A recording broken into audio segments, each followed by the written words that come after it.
Hi everyone, you're listening to UK Health Radio. I'm Lauren Rosenberg and Fearbuster, and today I am looking forward to inviting my special guest who is scared of fear of height, Jen. And Jen, hi, and thank you very much for coming today. Hello. Please tell us a little bit more about you to our listeners. My name's Jen Parker and my business is Fuzzy Flamingo. So I work in book publishing, providing editing and design services to authors and publishers. Very nice. And you've written a few books? No, you written a book, I think? I've been part of a few books. Yes, I've written chapters in 2 non-fiction books, and I've also produced a collection of which I wrote a short story for too. It was 22 women writing short fiction stories at the beginning of lockdown. Oh wow, sounds good and very interesting. And do you want to tell our listeners a little bit more about your fear of heights and how it's affecting you? Yeah, of course. I have had a fear of heights ever since I can remember. As a small child, I didn't like going up high anywhere. So really, even just on the shoulders of family members, I wasn't keen on even being that high. But when it came to day trips to castles and things like that, I really hated going up in the towers and seeing anything from a big drop. It extends to flying as well. I don't like being in an aeroplane, but it's more the big drop that I'm not keen on. So do you manage to fly, or do you manage to? Yeah, alcohol helps. Okay. I usually have a big glass of wine before I get on a plane. It doesn't matter to me what time of day it is. Yeah, that's usually what I love. I really love helping people with fear of flying, and this is one of what my clients are saying. Either they take Valium or they use alcohol, but Yeah. it's so nice to see them afterwards, just not taking anything and enjoying the flight. But yeah, this is unless you deal with the fear, this is probably a way to manage, and unless but. It's interesting. I find, Jen, there's something really interesting that you said. It's you. It's like almost like you're born with it. You said that you don't remember not having it, even being tiny little one, thinking of being, on maybe on your dad or mum's shoulders, which is not something that a child would even think of, like fear of height. So I'm looking into wondering if one of your parents may have had that fear too, or somebody else in the family. Yeah, my mum always had a fear of heights. She didn't like flying either. So when it was just the 2 of us going on holiday, we'd always hit the bar before we went when I was old enough. She was always very good at covering it up. It was only really later in life that I discovered that under the surface, this calm exterior, she was panicking quite a lot. She said it got worse when she had kids, and I feel that too, because whenever they're going towards the edge of somewhere high, it makes me panic, and I totally understand how she felt. I don't think my dad's keen on heights either. Okay. So I think come from both of them, really. Jen, did you know that fear can be passed on from copy behavior by seeing parents behaving in different ways? Now, even if they try to hide it, energy-wise, the child can feel it. Feel that mom or dad doesn't feel very comfortable or always hiding the fact that they're behaving or scared of something. So that can be passed on. Obviously, you can have fear also from something that happened to you, and then you can start not liking climbing and things like this. But if somebody is saying that it's almost like since birth, then it's usually something that's been picked along from somebody else, and usually copy behavior. I don't know what your mum was doing while she was expecting you, but it could be that she may have gone on to something, climbing on something, and or didn't like it, or had a reaction, and the energy can be passed on to the baby even not being born. And then you can actually be born with already that fear underlining subconsciously. Oh, I see. So that can be the origin of your actual fear. I did have a client who came to see me for a child who was scared of lift, and it turned out that mum had an experience while she was expecting and got stuck in a lift, and then that child became scared of lift. So it's probably likely that you picked up on mum behavior, trying to hide it, but still, obviously, you as a child picked it up. So what does that feel like? Could you tell our listeners and share to our listeners, what does that feel like to have a fear of height? What is it that you can't do or stops? What does that stop you doing? For me, it's actually the way it comes out physically is what stops me doing things. So I get the heart racing, I get hot and sweaty, which is just uncomfortable. But quite often my knees will shake, my legs will shake and go wobbly. And I've even had it when I've been very high up, when I've not been able to hold myself up because my legs have been so wobbly. What type of things would you experience the height? Is it like going on a stool just to get something in the cupboard, or we're talking about going and visiting a monument or something? Where does that, or is it just going up the stairs? I mean, where does that? How do you? Because everybody has. People say they fear have height, but sometimes it's only when they're flying. But in your case, I think it's sort of spread into different areas. Yeah, definitely. So I can go on a stool to reach the high cupboards, but standing on a step ladder to paint the ceilings, I really struggled with. It just felt like the step ladder was wobbling because I was shaking so much, and that's not very high at all, so I probably wouldn't even hurt myself if I fell off. So that's why I don't understand why I'm that scared. Certainly going to monuments and things, I feel like I'm missing out when we go on our travels, and my husband likes to go up towers to go and get the best views of the city. Yes, I just can't do it. So when we went to Venice, he went up and got the photos, and I was sitting in the square at the bottom waiting for him to come down and show me the photos. I just felt like I was missing out. So what? So talking about maybe if someone wanted to take you to the Sky Garden in London, have you been? Have you just a No, it didn't feel. It would be a big no. Was that? Yeah, it's the Millennium Wheel as well. That's another thing that I really like to go on, and I just it would be a waste of money just because I wouldn't enjoy it. So would you be able to do it or not? I think I would. I'm very strong-willed, so I think I would be able to push myself to do it. I wouldn't enjoy it, so it would be a waste. And do you want to tell listeners what you're actually going to do this Saturday? Yes, I feel like I'm a bit mad for doing it, but I'm actually doing an abseil on Saturday down an 80-foot bridge, so quite a lot of it will be free, so I'll be able to see right through. The reason I'm doing it is because I wanted to raise money for Loros, which is a local hospice where they cared for my mum at the end of her life last year, and they were absolutely amazing looking after her, but also looking after me and my brother after she died. They offered us grief counselling, and there was lots of other things that they did to support us. So I wanted to raise money to give something back, to say thank you, and to make people aware of what an amazing charity they are. And I thought it needed to be something challenging to get people to sponsor. So that's why I thought my mum loved bridges as well, so it seemed fitting that I should do something to do with bridges, and so okay. So how does that feel to think that you're going to do this on Saturday? I'm feeling better about it now than I did at the beginning of the week. I had a bit of a meltdown at the beginning of the week, and I think that's actually helped because I'm terrible for keeping emotions inside and for putting on a brave face and pretending everything's okay. So I'd started the fundraising and everything was going quite well with that.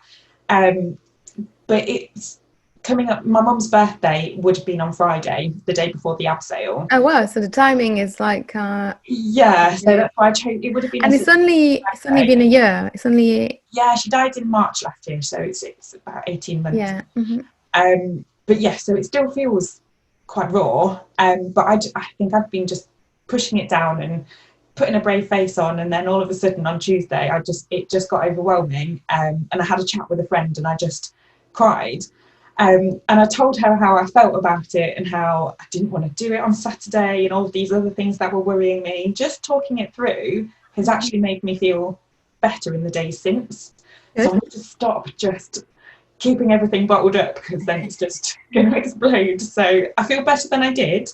Good. But I still get quite hot and sweaty when I think about it. So just talking about first about loss. I'm really sorry to hear that you lost your mum a bit more than a year ago. Time doesn't really mean anything. I mean, I know from a fact, because 4 years I lost my eldest daughter, so I can tell that time has no meaning. Some days you'll feel good, and some days you'll feel not great, and it just sometimes, some days it'll feel like yesterday, and some days it'll feel like a few months. But so time doesn't really. It's really important the listeners know that if they are dealing with grief, that there's no pressure. It's not because time comes along and it's a year or 2 years or 3 years that people think that you need to get over it, because you'll never get over it. It's a big change, and that change needs to be adjusted and accepted, but it's not something that you go over it. It's just, and I just wanted to say that, because people think that because of the time they put pressure and they say, oh, well, Banai is just a year and he should, be that. That is not the way grief works, and that is not the way it is when there's a big change. It doesn't work like that. But you're doing something amazing. How much money have you raised so far? So we've raised just over half our target. Our target is £3,000. So we're over 1,500 so far. So I'm hoping to get that by Saturday. That would be amazing. Excellent. If people want to donate, what do they need to do, and where do they need to get? It's a Just Giving page. I'll just get up the link. It's justgiving.com/fundraising/Fuzzy Flamingo Abseil. Okay, excellent. I very much connect to your story, because we also did fundraising, and we created an ambulance in memory of my late daughter as the name.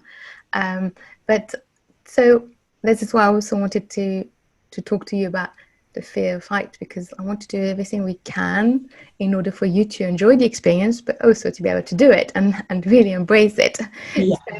So imagine, Jen, that right now it's already Saturday and you are about to do it. What does that feel like in your body? What's going on, and what's the first thing, and what's the first symptoms, or how would you feel in your body? I can feel my heart racing.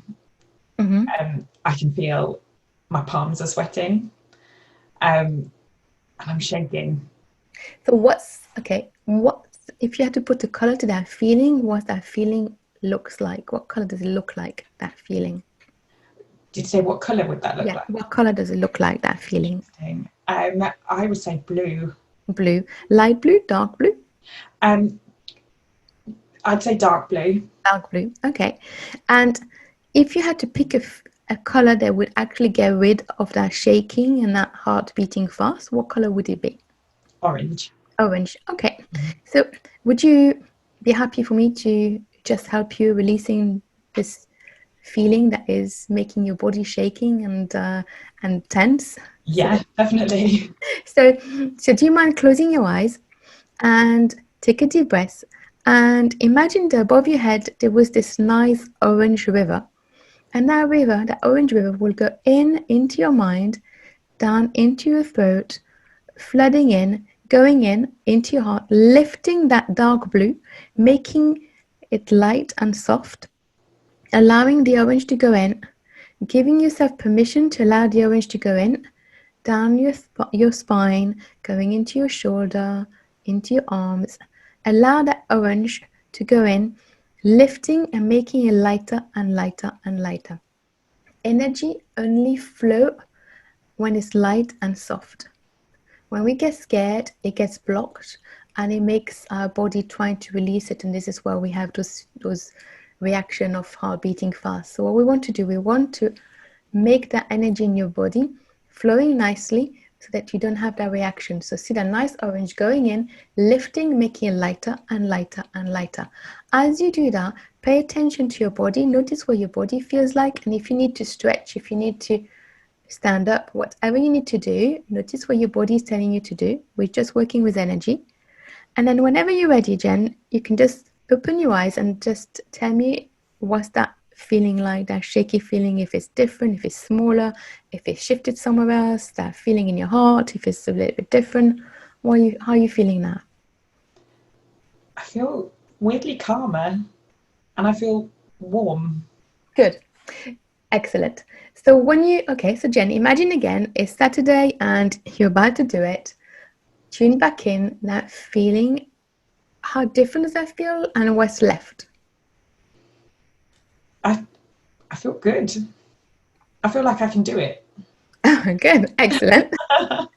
So, so imagine, so you're going to, how high is it? I mean, 80 feet. 80 feet. Okay, so you're climbing, you're up there, 80 feet. What does that feel like? I feel like it's rewarding. Okay. I feel like it's calm. Okay, check your body and notice if there's any part of your body that you still feel that shaky feeling that you experienced before, or the heart beating fast, or your hand sweating. Tell our listeners, what does that feel like now? My palms still feel slightly clammy, but they're nowhere near as sweaty as they were when we first started talking about it. Okay. I feel a lot more relaxed. Good. So, Jen, your palm, the way clammy, what color does it look like? If you had to put a color to it, what color does it look like? This feeling in your hands just right now. Yellow. Yellow. Okay. Yellow that we need to help you to release this clammy feeling, or it looks like yellow? It looks like yellow. Okay. So do we still need the orange or another color to actually get rid of whatever you're feeling still in your hands? I like the orange. Orange. Okay, fine. So take a deep breath again. Close your eyes and see that nice orange flowing, going in really fast, like a nice fast river, going in, flooding in, right into your palm, into every single finger, and see the orange coming out through your finger, lifting and taking all the yellow out, making it lighter and lighter and lighter. So light and so soft, it'll just flow and it'll just go wherever it needs to go. If you need to shake your hands or you need to stretch, just do whatever your body is telling you to do. And take your time, and then whenever you're ready, just tell our listeners what I feel like. It just feels so much better. It's weird because I do feel like the warmth is spreading. So we have energy inside our body. We don't see it, but we can feel it. So when we get scared of something, it's a memory of the subconscious mind that comes up and tell our subconscious mind that this is dangerous. The subconscious mind only lives in the present time.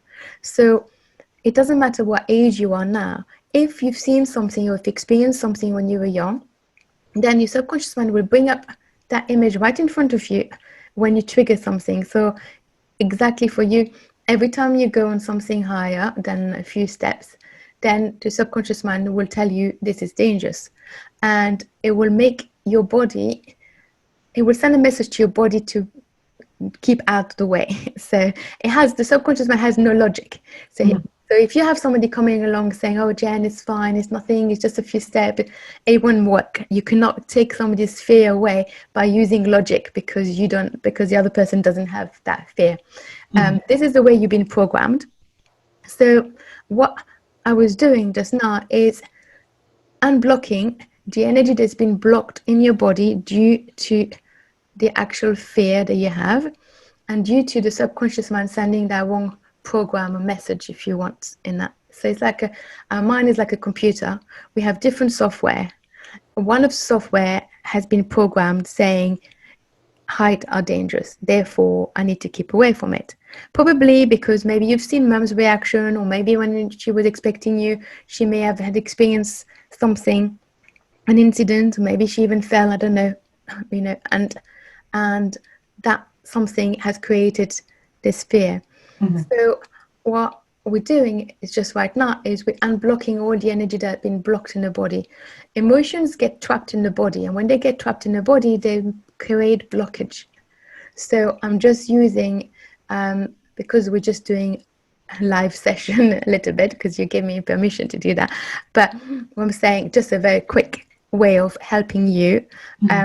So I'm just literally sending the color and sending you some healing so that you don't, we're allowing the energy inside the body to flow nicely. A little bit like an electric circuit where the wires are tangled and not wired properly. So what I'm doing now, I'm just tidying it up a little bit, and I'm just sending the right circuit electricity going in, flowing nicely so that you feel better. So this is why it's perfectly normal sometimes to feel a bit warm, because we're realigning the energy inside and it's starting flowing nicely. I see. That's what's been happening, really. Sometimes you can also feel a little bit of tingling in your hands or in your body. Sometimes people feel that they need to stretch or stand up. Everybody's a bit different, but it's just a way of getting you prepared for Saturday, because we don't have much time, and I just wanted to help you a little bit. What's that feel like now? Imagine that it's Saturday. What time are you going to do it? I mean, what time? At 11 in the morning. So imagine this, we are Saturday, 11 o'clock, and you're about to go on your journey, achieving this, doing it, seeing yourself doing it. What does that feel like? And what does that feel like in your body and your mind? What's coming up? I feel strong. I feel like I can do it. And I feel like I can show my girls, because they'll be watching, I feel like I can show them that they can do anything as well. Good. Excellent. I did help once someone who actually came to see me thinking that she had fear of height, but actually she had fear of falling. And she also was raising money, and she was going to climb the mountain in Peru. And she was so panicked just a few days before going and flying off. And so I helped her. We did a few sessions, and she did. And she went and climbed, and everything was, and she raised money, and it's an amazing feeling when you do it. But I prefer to clear the fear or help, and then do it, then face your fear. But I know that you've been, until now, you've sort of always done like face your fear. Is that what you've been doing? Or yeah, so I've just thought, just get over it and just do it. And it has sometimes worked for a short period of time. So when we went traveling, we went on quite a few cable cars in different countries, of varying heights. Also, the cable car size seemed to make a difference of how scared I was. The bigger the cable car, the safer I felt, which is weird. Do you mean by space? Because it was more space? Yeah, so in the small cable cars where the glass was all around, quite close in, that felt worse. But I managed to go on them, and I managed to do it. And after a few minutes, I managed to calm myself down and actually enjoy the views. And it did temporarily work, but then I would still get really anxious before having to do anything else. You know, sometimes you don't suffer from being claustrophobic, or when you're on a plane. That actually makes me feel safer. So on a plane, I like to be in the middle of the 3 seats and feel enclosed. Oh, okay. So because sometimes if people like having, like, when they're scared of flying, sometimes they just don't like when the door shuts and they're enclosed. So you like that enclosed. So is that part of the worry behind going high, not having people close to you, or not? What's the actual idea of height for you? On the plane, I'm just worried it's going to crash, and we're crashing from a very big height, so the chances aren't great. So that's how I'm feeling, and that's what is constantly running through my mind, is the what if this happened. With being up high outside of a plane, just up a tower or something like that, I don't really know why I'm scared. I don't feel like I'm gonna fall off. I am just scared. Would you be happy to try something, and sometime just to get an idea, maybe see if we can actually trace it back, maybe? Yeah, of course. Yeah. So Jen, would you mind just closing your eyes and taking your are you right-handed or left-handed? Right-handed. Take your right hand and literally tap top of your head, and I'm just going to ask questions, but keep your eyes closed, and if an image comes up, let me know. Okay. This feeling of fear of height, going high up a building, going on a ladder, trying to want to paint the ceiling, where do you feel that feeling in your body? And just keep your eyes closed and just keep tapping top of your head. I feel it in my legs. Okay, this feeling in your legs, what color does it look like? Green. This green feeling in your legs. Now I'm going to ask questions, but you don't answer them. Just allow an image to come up in your mind if it does come up. This green feeling in your legs, what does that feel like? When was the first time you ever felt that green feeling in your legs? What's it familiar to? What's that remind you of? When did you ever felt that first time that green feeling in your legs? That green feeling in your legs, does that got a shape? Or if it did have a shape, what shape does that look like? What shape should we do? What shape do you think? Rectangle. So this green rectangle feeling in your legs, what's that remind you of? When was the first time you ever felt that green rectangle feeling? And if an image comes up, even if it doesn't make sense, let me know. That green rectangle feeling, what's that remind you of? Was it familiar to? When did you ever felt that green rectangle feeling in your legs? Jen, any image coming up? In a plane. Okay. Is that the first time you ever felt that green feeling, or did you ever felt it somewhere else? That green rectangle feeling, where else would you ever felt it? Any I image think coming that's up? the first time. I'm very small. So Jen, just keep, you can stop tapping, you can open your eyes, just relax. The image that came up, how old were you on that? Is that? Either 3 or 4. Oh, It's interesting. a very small plane. I think we were going to Jersey, so I think it was a plane with propellers, like really small. Okay. So, and what happened? Everything was okay, or? Yeah, everything was okay. I remember reading the same book over and over again. My mum was reading it to me. I was sitting next to her, but I know my dad and my brother weren't sitting with us. They were sitting somewhere else. Okay. I just remember feeling really nervous. Okay. So, I'm not going to do the session now, but what I just did just now was bringing up the memory connected to your fear. So, I would ideally go into the memory and finding out why you were nervous, what was going on at that time. So because the subconscious mind lives in the present time, I can go into your memory and we can actually find out what was going on and why you actually learned that fear of height. What was going on? Why were you already nervous? So it could be that at that specific point you decided, your subconscious mind decided that it's dangerous and that's what's going on. If you don't recall any specific event that happened, or if the flight was, then we would probably go in it more, but we're not going to do that now. But it was just for you to understand that there is a memory somewhere, and usually if a memory comes up before the age of 6, that is usually the memory that actually is connected to really what we want to go in, and we can just go in and collapse it, and then you can just literally just not have that fear completely. Yeah, You don't need to live with that fear anymore. It doesn't. You don't need to. It's just good to know, and good to listeners to know that if they are suffering from a fear, there's so many different techniques that are used that are very effective in order to clear those fears. yeah.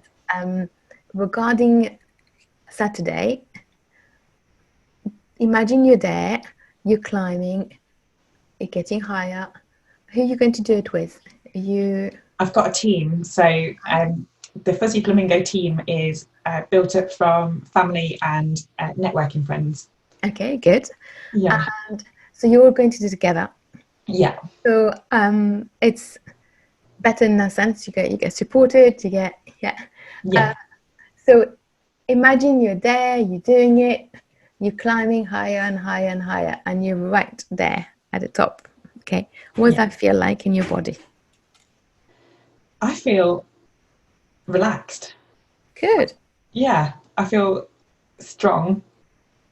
I feel like if I could just keep breathing, I'll be okay.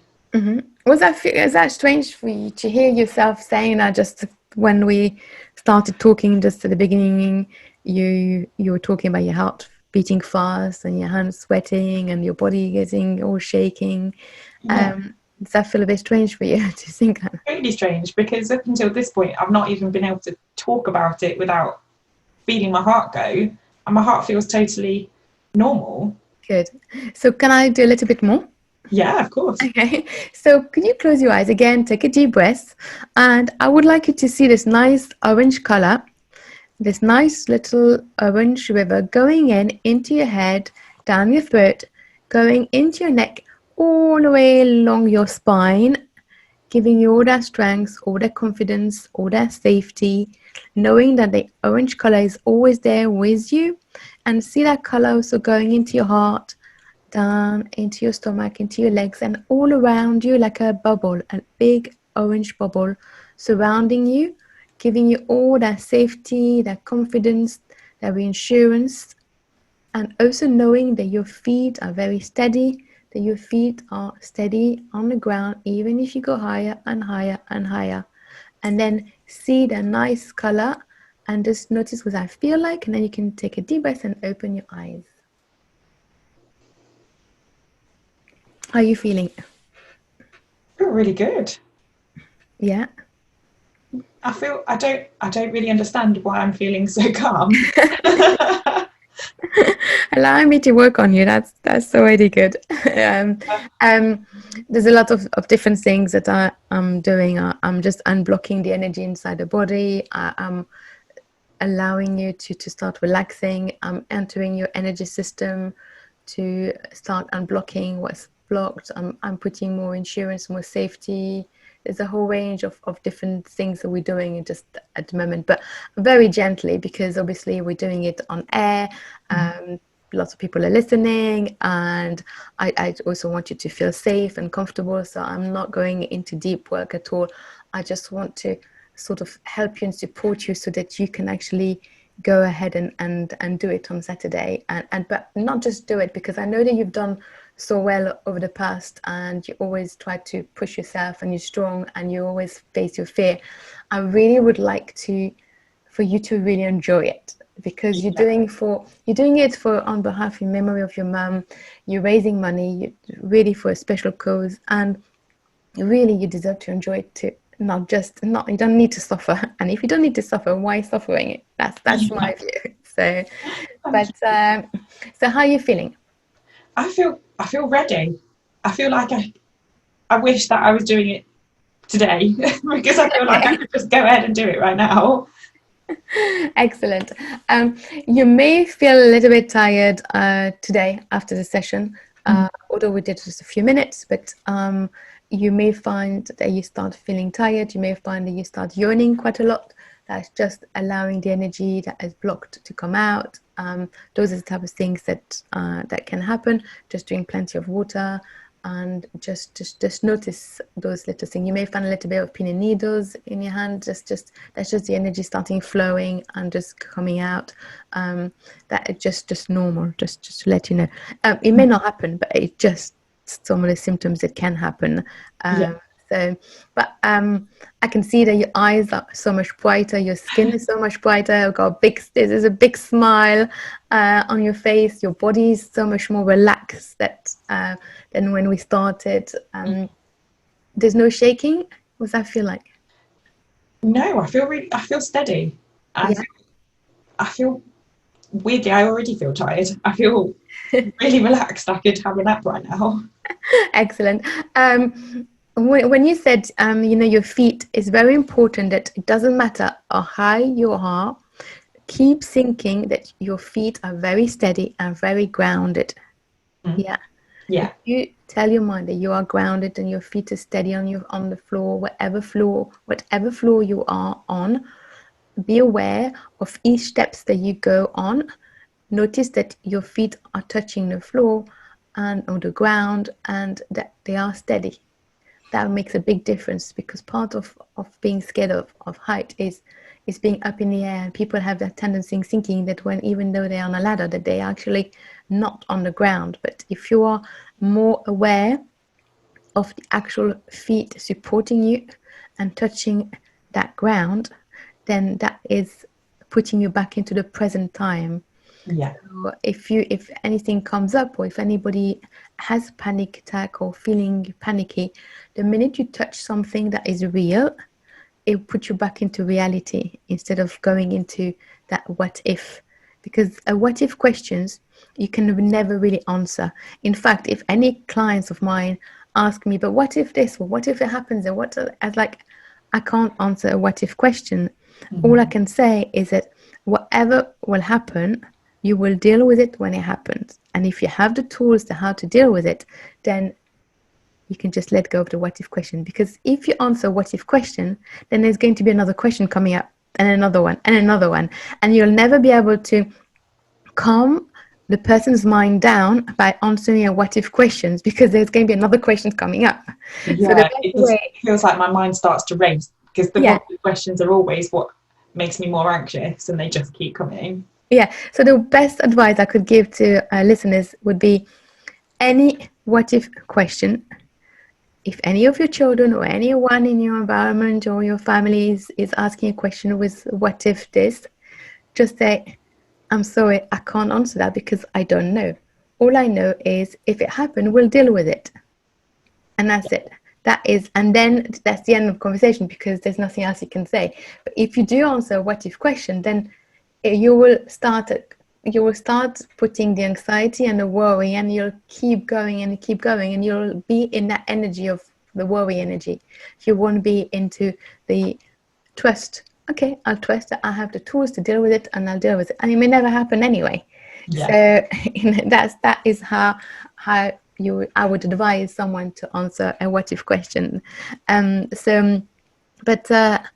What did you? I know I noticed when we talked in the past about that you had always this idea of facing the fear. Mm-hmm. What type of things did you do that helped you until now? Some worked and some things didn't. But the things that worked only worked for a short amount of time anyway. So I already said about the cable cars when we were travelling. There was another place in Hong Kong called the Sky Tower, where you had to go up escalators, but lots and lots of them. But the problem was you could see straight down to the ground floor from whatever height you got up to. So you could see they had a glass wall down one side, and then they had a big opening down to the ground floor on the other side. So there was no way to hide from it. And I got about 2/3 of the way up, and then I couldn't move. I couldn't make my legs work. So I ended up having to go back down, and my friends carried on up to the top, and I just went down and had to calm myself down when I got back to the ground floor. But I just felt really silly because I'd not been able to do it. Mm-hmm. Whereas the other things I'd been able to do, and they were escalators, so it wasn't like I was having to walk up the steps myself. I just had to let it carry me. But I just couldn't. I couldn't put my foot on that next escalator to get even higher. Yeah, it's not, if you don't understand fear, and if you don't know the underlining that is going on, and the actual wrong broadcast that the subconscious mind is sending, then you do feel angry and silly, and you sort of like angry with yourself, because that's the conscious mind. But if you start understanding that actually there's nothing wrong with you, and it's not your fault, it's just a program that has been programmed to actually keep you safe, but subconsciously it's not helping you. It's the same thing when somebody is scared of dogs, and they're suddenly scared in the street, and they put themselves in danger. That program does not help. But that's the way the person is programmed. So yes, so you did try, which some people wouldn't even try. So you're actually very brave. I'm very much the way I work. I don't like I don't advise my clients to face the fear.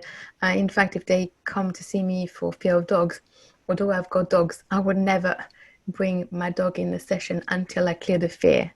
It's only after clearing the fear that I will bring the dog, just to prove them and show them that actually you no longer have the fear, and then you can enjoy touching, going for a walk, enjoying it, stroking the dog, really just reinforcing that you no longer have it. I can't bring the plane to my client, but when they clear their fear, and then they go and fly, and then in the minute they land, they usually text me saying, yes, no alcohol, no Valium, and I enjoyed it, and it was fun, and I didn't squeeze my husband's hand or a partner's hand, and I didn't scream on the plane. So, but that's the way I much prefer to work with. I mean, some people say just face your fear. It's work for some people, but it doesn't work for other people. And if you have a subconscious program saying that there is a danger, then at some point it's not going to work. And you don't need to suffer. You don't need to actually go for all those feelings and not enjoying it. So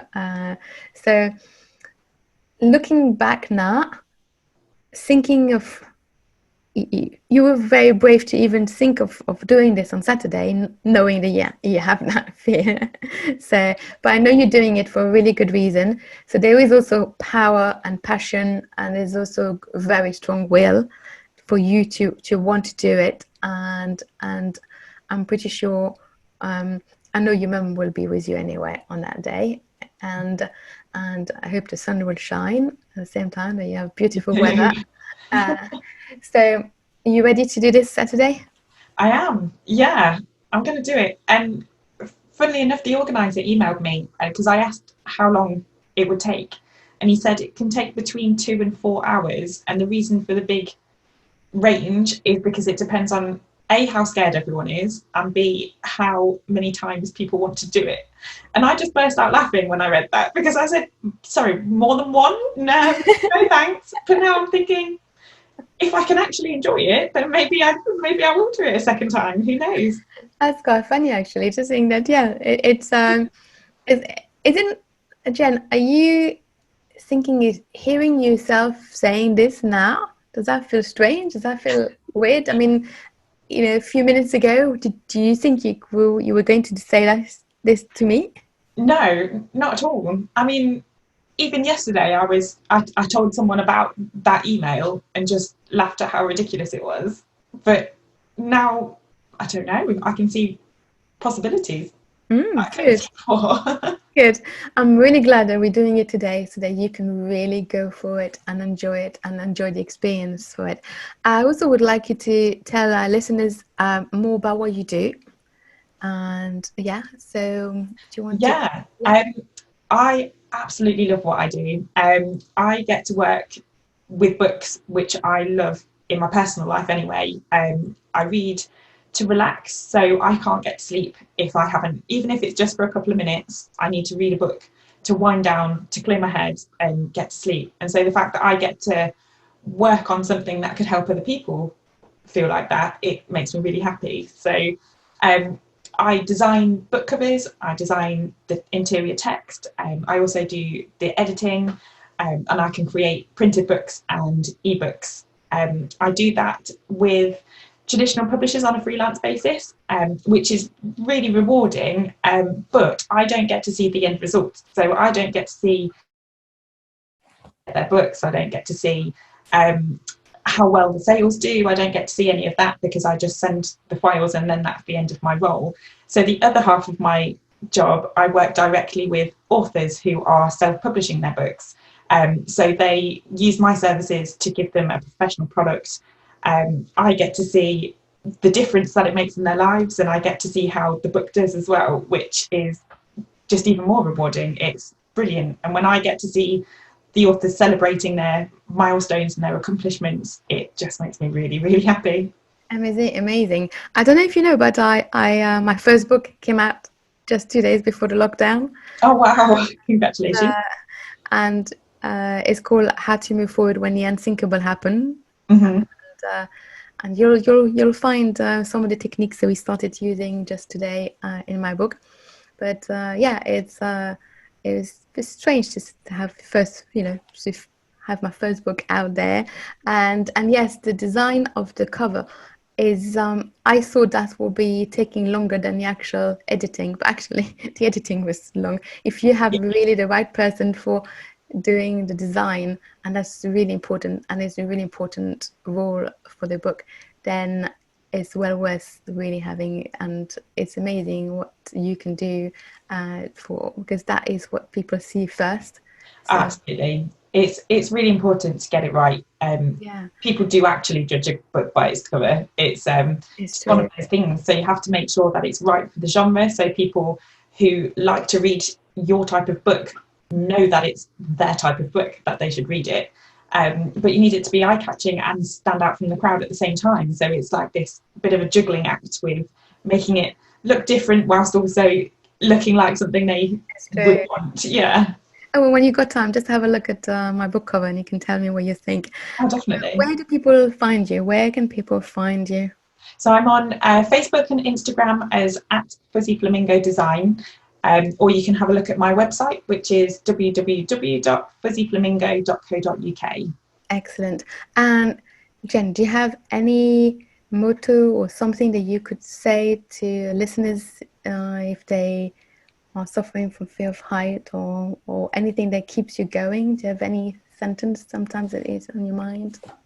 Something that I've always tried to live by doesn't really seem that relevant, having now talked to you. It's kind of changing my opinion. So I've always gone, especially with my having my own business and pushing myself, I've always thought, feel the fear and do it anyway.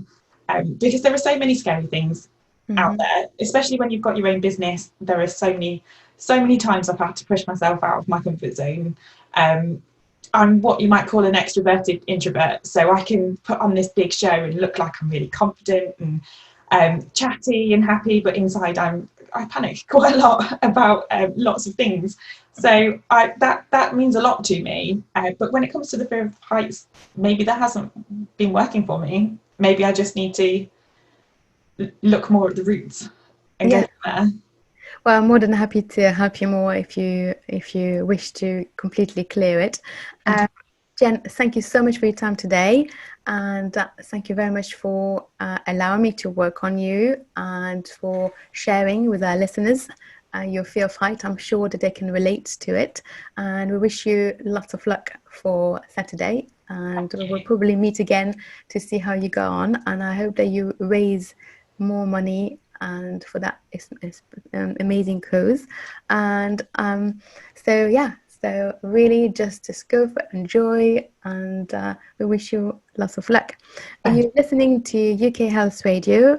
It is Lauren Rosenberg talking about fear. You can get in touch with me at www.fear-busters.com, or you can email me at lauren@fear-busters.com. Thank you so much for listening, and looking forward to seeing you again talking about another fear. Have an amazing day today. Bye.